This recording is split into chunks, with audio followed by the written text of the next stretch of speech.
Ipinanganak na prinsipe, lumaking alipin. Anak ni Sangre Alena, prinsipe ng Adamya at bagong tagapangalaga ng brilyante ng tubig. Makikilala na natin si Sangre Adamus na ginagampanan ni Sparkle actor Kelvin Miranda. Hatid daw ni Kelvin ang bagong flavor sa new generation Sangres. Ito raw kasi ang unang pagkakataon na may lalaking Sangre na magiging tagapangalaga ng makapangyarihang brilyante.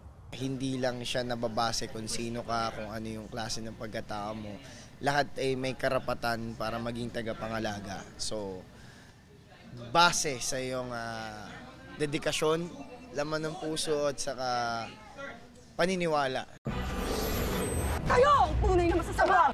Nagmula sa Mini Ave, kalaban na magiging Sangre. Siya si Dea, ang bagong tagapangalaga ng brilyante ng hangin, nagagampanan ng Sparkle actress na si Angel Guardian. Sabi ni Angel, isinaisip at isinapuso niya ang pagganap kay Sangre Dea.